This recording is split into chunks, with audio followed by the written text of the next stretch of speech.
Hey folks, welcome back to the Disneyland Beat, where our toes tap to a Disneyland drum and we always whistle while we work. And we know a thing or two about keeping our whistle wet while at Disneyland. In today's video, we're going to hit both parks, downtown Disney, and all three hotels to find the best spots to grab some liquid libations. Okay, so the plan is to start at the Esplanade and head toward the Disneyland Hotel, then hit the Paradise Pier Hotel, circle back to the south side of downtown Disney and the Grand Californian, head over to California Adventure, and finish in Disneyland.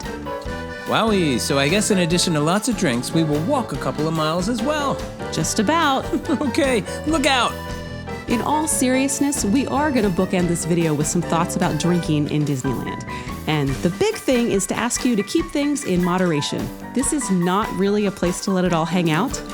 This video may be called the Disneyland Bar Crawl, but I do not want to see anyone so drunk they actually have to crawl around Disneyland. You know, that's right. People let their kids stay up all hours, and that's just fine. So while the post-midnight scene at downtown Disney is a little more adult, it's always going to be a family scene. You need to know your limits, you need to keep all that in mind, you need to be responsible. We all agree, let's not ruin everyone else's night. If you can live with that thought, let's go have a drink.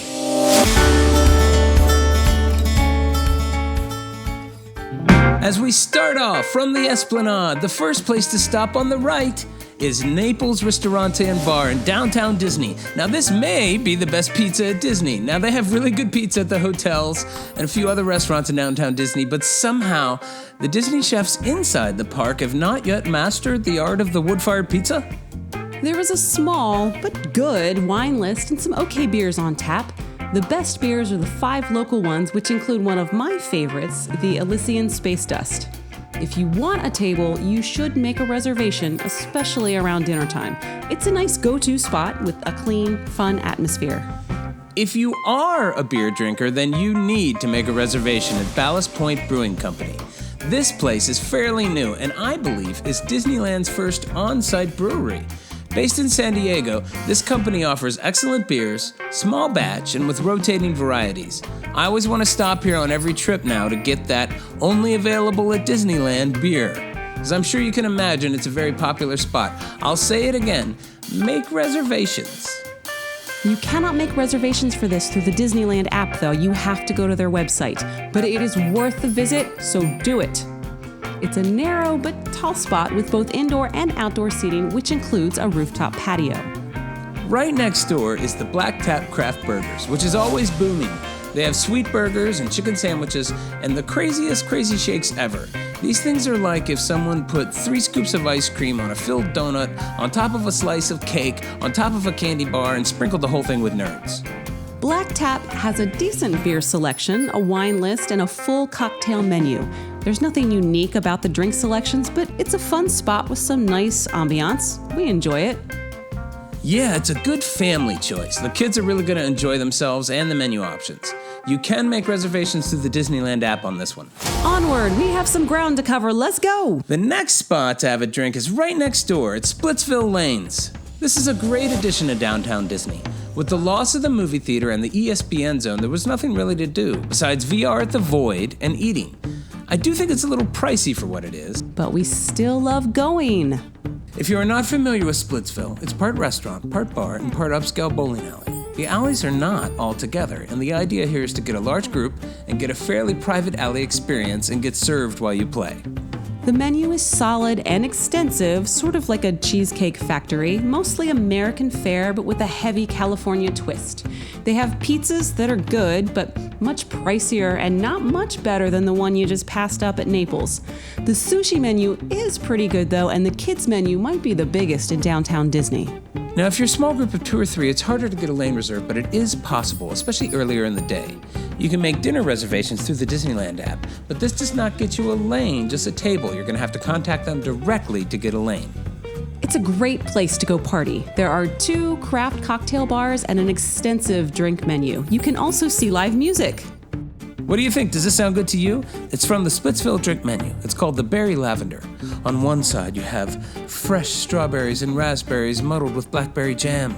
and on the other, e.g. lavender vodka, agave, and lemon juice with a sprig of rosemary and lemon twist. Oh my goodness, that sounds lovely. Can we stay here?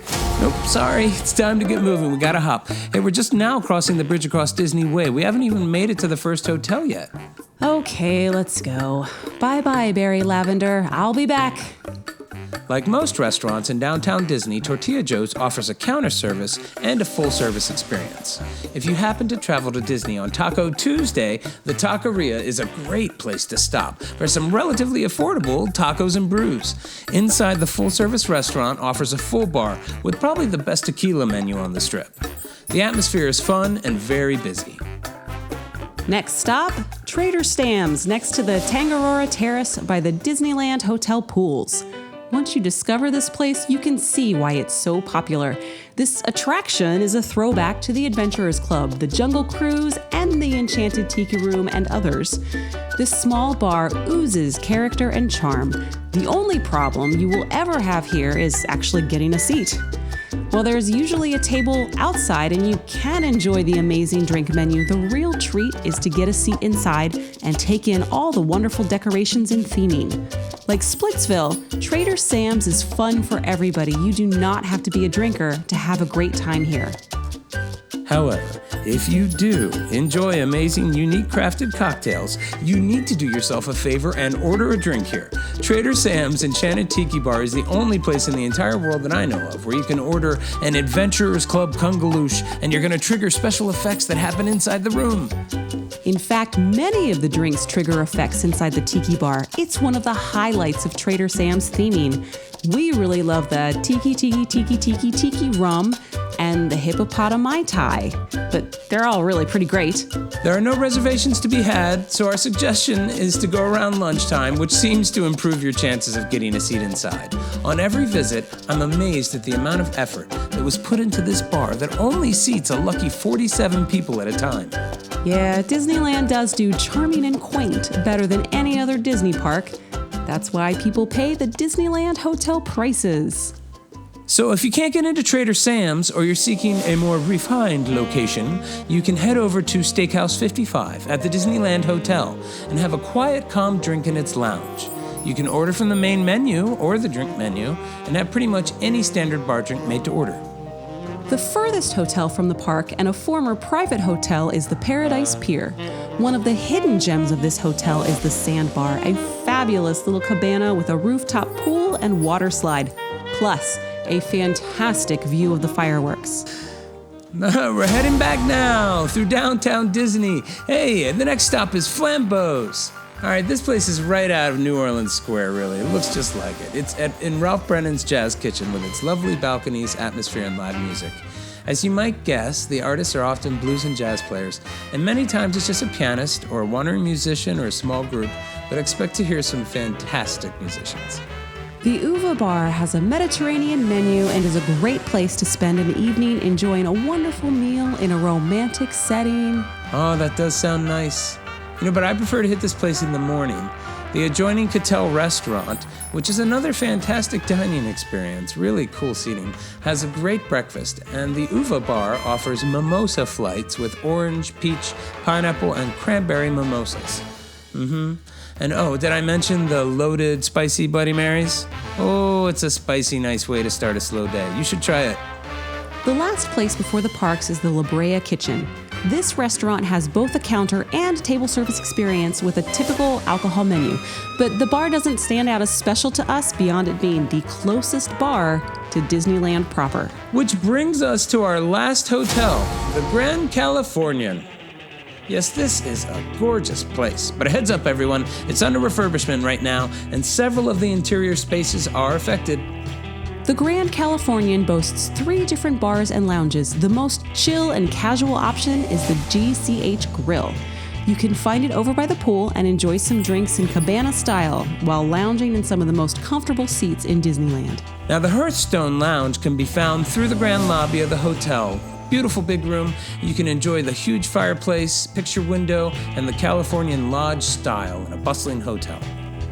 The last lounge at GCH is the Napa Rose Lounge. It allows you to access the full menu, which includes items you won't see at many other Disneyland restaurants, including pheasant, pecorino, frog legs, duck, and paella. The drink menu is classic and classy, and the atmosphere is more casual than you might imagine. There is not a dress code, but it is not unusual to see people dressed in formal wear, so keep that in mind. Okay, let's head into Disney's California adventure. Now, serving alcohol was part of the plan from the beginning at DCA. There was lots of talk, though, in the late 90s that it would be the end of the park or that Walt might not have approved. However, it happened, and the end didn't come. In fact, it's really nice to have a drink with a meal or enjoy a beer while watching World of Color. You can pretty much get a beer at almost any restaurant, and many offer wine and cocktails, too. There are a few street-style stands or carts that sell beer. They vary in number and location depending on food festivals and events, but there are 4 that really stand out to me and anchor the park. Well, beer-wise anyways. One in the Hollywood backlot, one in the opposite corner in Paradise Lagoon right by it, and then one in the middle in the Pacific Wharf, and then our favorite, the Cozy Cone in Carsland. Although the Cozy Cone doesn't sell beer, it's a vodka cocktail. You know, now that I think about it, they should really change that to a hard seltzer. The Carthay Circle restaurant has a comfortable and classy lounge, which is very peaceful despite being inches away from the bustle of Buena Vista Street. Not too far down the road is Wine Country Trattoria. Representing California's wine country, this beautiful spot has 3 different tasting terraces to try out, which we prefer to the restaurant. The Mendocino Terrace has wine and pork flights with charcuterie spreads and sommeliers.